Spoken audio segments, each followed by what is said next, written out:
Hey guys, what is up? This is Matthew Davis meeting you once again, and welcome to my list for the top 10 worst movies of 2018. Sorry, I delayed once again. But, the reason why is because this wasn't really a list I was that excited to make.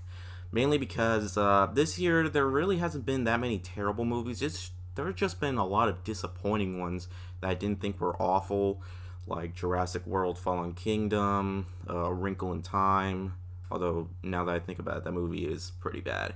But there were just some movies out there that would make this list, but I just really did not have the time to see them because, I like seeing good movies, and I just do not want to have to deal with every single terrible movie that came out this year. I have not seen Gotti. I have not seen The Open House. I think that's what that movie's called. So yeah, I haven't seen every single bad movie that came out this year because I don't know. I don't really watch like terrible movies that come out this year that much. I didn't do it that much mainly because of those reasons. But I basically uh, I still needed 10 because I still want to make these lists for you guys so you'll know what my thoughts are. But without further introduction, let's get started.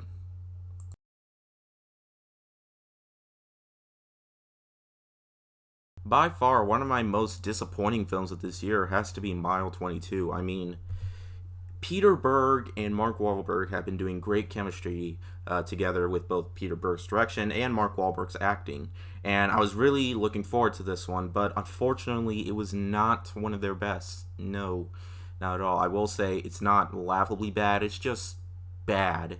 Like, it's not like Mark Wahlberg's like happening performance or anything like that. But then again, he's working with Peter Berg. I was really hoping for an excellent story here and a lot of dramatic and chilling action sequences, but they really weren't well directed in the slightest. They were just kind of there, like randomly. And the movie is really short. If you exclude the first 10 minutes when the opening credits run in and the end credits being like 5 minutes, you can say that this movie's just an hour and 20 minutes long.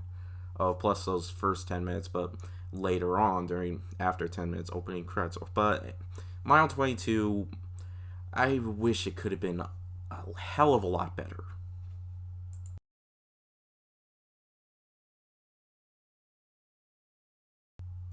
Yeah, you're also going to see some movies on here that I have not reviewed. I watched them from home. One of them being Action Point. Now, I don't really watch Johnny Knoxville that. I don't really watch Johnny Knoxville's Jackass, really. I have seen Bad Grandpa, and I thought that was a pretty funny movie, but I really did not have high hopes for this one, and hey, well, no wonder I didn't, because this movie, it wasn't as painful as I thought it would be. It's just flat out like bad. Like the jokes really didn't land. The humor, just watching like ridiculous like stunts, like parts of an amusement park falling off with kids on them. It really was not funny in the slightest. I will say at least there wasn't any like insane sexual stuff going on throughout. Like I mean, there's definitely some in there, but all in all, this was just a movie that I thought was just, for the most part, boring. Like, it was just. But luckily, the movie goes by really fast, so I don't have to think about it anymore after seeing it.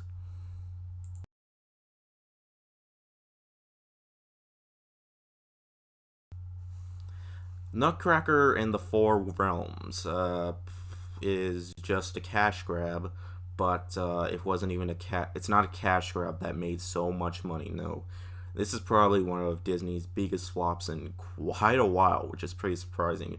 Even less than A Wrinkle in Time. Well, A Wrinkle in Time had more potential, but this was just.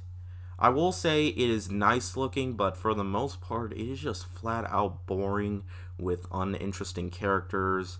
And don't worry, this is one of those Disney films that surprisingly isn't a musical, but it still doesn't help that it's just a slow, boring, messy, beautiful looking mess of a film that unfortunately did not deliver anything. It did not deliver any surprises or twists that made absolute sense at all. It's just, there's a twist in this movie that really just, it's like, okay, not really that interesting. It's actually pretty stupid, to be honest with you. So unfortunately, this was not the holiday Christmas film, even though it's not. Actually, it is kind of a Christmas film, but it's not one that everybody should see.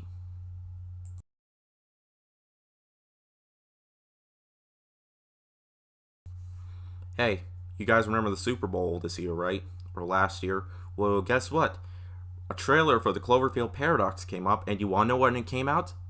Immediately. I did not know this movie was coming out until I saw people's reviews for it immediately, and it came out on Netflix. Like, really? And why did it come out on Netflix? I was watching it, and I was like, yeah, I can see the reason why. This takes place in outer space, but or at least in space. But for the most part, I did not remember a single thing out of this movie. I just remember there was people, there was stuff about Cloverfield, and I know it doesn't sound. I was about to review the movie. I was going to review it, but then I was like, you know, I've seen. I have better stuff to do. This was one of those movies that is just unnecessary. I mean, on the bright side, at least it wasn't put into theaters, so this has me worry what's going to happen. Like, the first Cloverfield movie was great. The second one was even better. It's just here for some odd reason, just to build up a bigger franchise. But it fails on so many levels.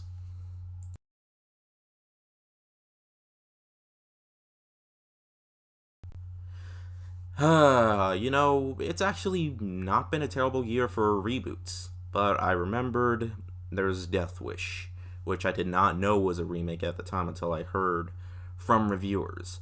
But yeah, this is easily my least favorite Eli Roth film. I don't really like his films that much. I will say I thought it was no. I think this is his worst film. I hate it more than Hostel. I hate it more than The Green Inferno, which Green Inferno is kind of a guilty pleasure for me. Like that. That's a film that I can watch if I want to watch a movie with a lot of gore in it.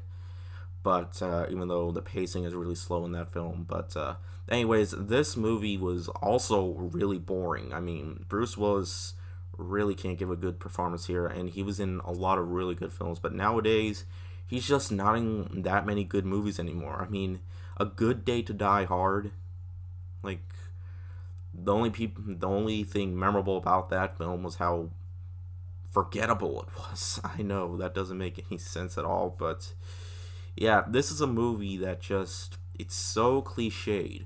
It has so many action cliches, and it's not even entertaining enough. And I can't believe that A House with a Clock in Its Wall was also directed by Eli Roth, and that movie was better, and that is probably my favorite film that he's made.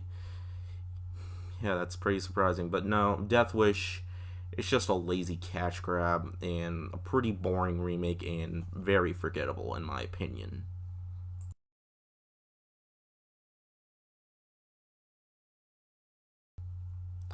Slenderman is a movie that came out 10 years too late. Like, Slenderman definitely had potential based off the urban legend, but for the most part, it did not work out in the slightest. This is a movie with uninteresting characters, dull, dull scares. It couldn't deliver any scares.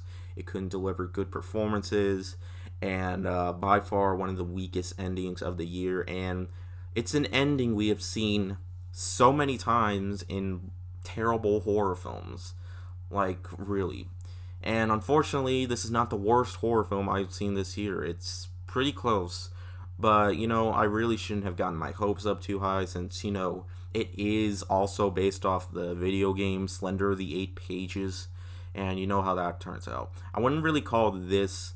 I'm not going to say this is a flat out video game movie since the game was based on the urban legends, so. But it's such a great concept. I think it would have worked better if it came out like years later when people were still talking about it. But since Slenderman has died out, this is a movie that came out too late, and it's just a mess of a horror film.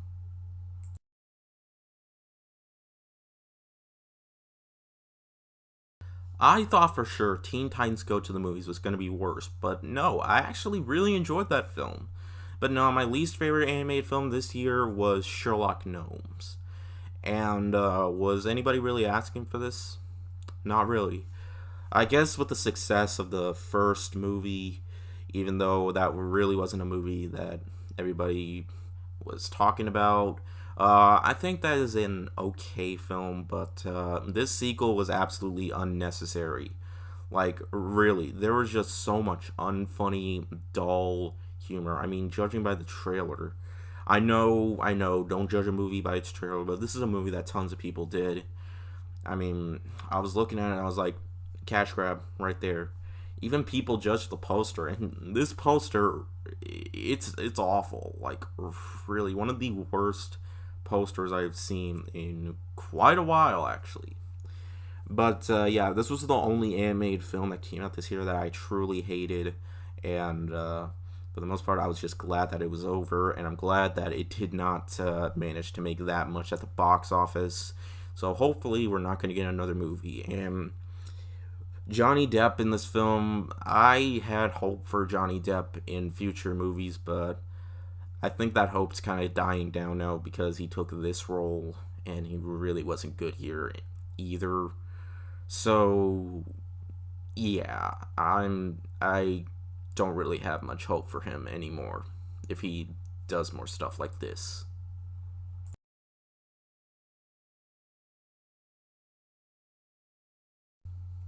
Truth or Dare is my pick for worst horror film of the year. Like, really. Is this scary to you? Is this scary? Truth or Dare? Truth or Dare? No. No, it's like Jack Nicholson's Joker without makeup or anything like that.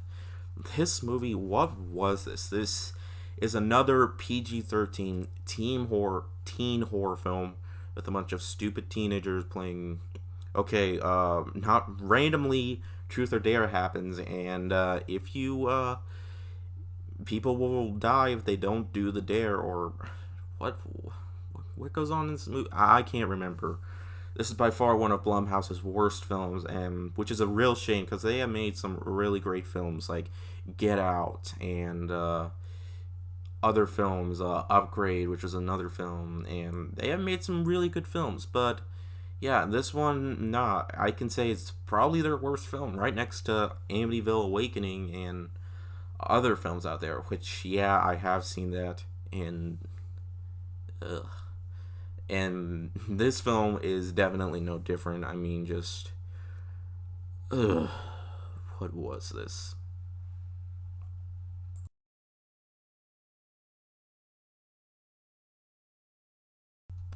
Yep, that's right. 50 Shades Freed is not number one.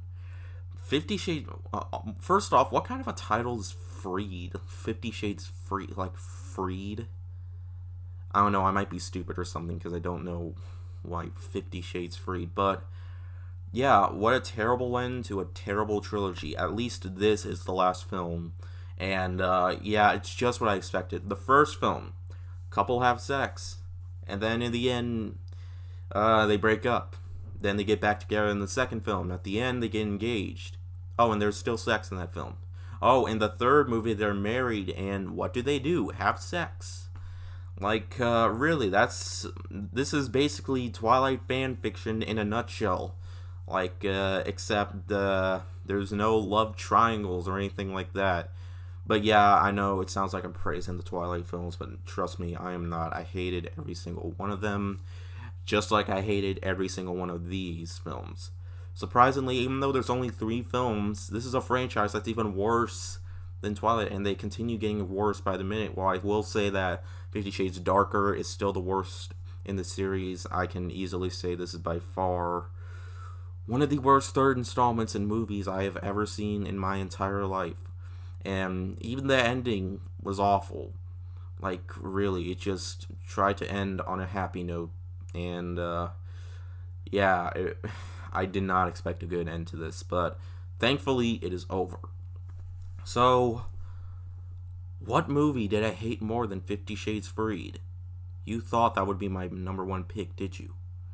What movie in this entire planet that came out this year I did not like the most that came out this year?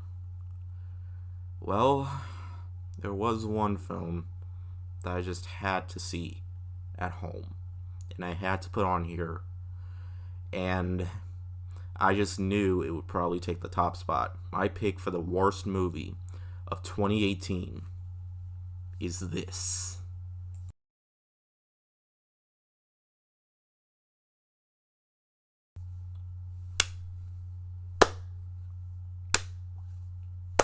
Yep. If you figured out that it was Show Dogs, you deserve a prize. I don't even know what there is to say. Why did this movie come out? I mean, in the trailer, you see that it's from the director of Beverly Hills Chihuahua. That should just sum it up right there. Raja. Why are you trying to revive this genre? So yeah, Show Dogs is just as bad as you think it is. So this is actually one of those movies where you can immediately tell that this movie is going to be awful. I mean, the effects are garbage, it is completely unfunny. Will Arnett and the dog, their friendship really isn't heartwarming at all. Nothing feels heartwarming. It feels like it's so cliched, and that's an easy thing to say about this movie. It's cliched. It has cliched jokes. It has awful performances, awful chemistry, and there was literally a scene that was so controversial it was pulled from theaters, and that was the scene where Will Arnett basically abuses the dog on purpose. Again, what a great way to show the audience that you care about humor.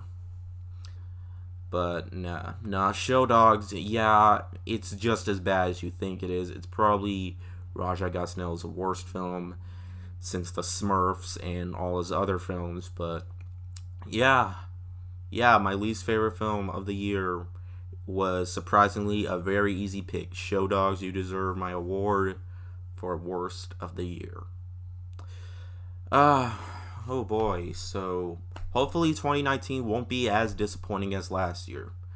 Like again, there were still some amazing films that came out, but unfortunately, there was just some that I was excited for the most, but just let me go like, that was all right. I don't want to say that after seeing a movie. I want to say, wow, that was really good, or wow, that was spectacular. I'm just really hoping we get better movies to come out this year. I'm really hoping so. Let's hope that I hope the Pet Sematary remake doesn't disappoint. Let's hope Avengers Endgame probably isn't going to disappoint. Not disappoint. Let's hope Shazam and Captain Marvel. Let's hope all those films. It Chapter 2, Us. Let's hope those films that I'm talking about do not disappoint. I don't think Us is going to disappoint because, man, that trailer, wow. I'll probably talk about more of that in my next Chat with Matt video.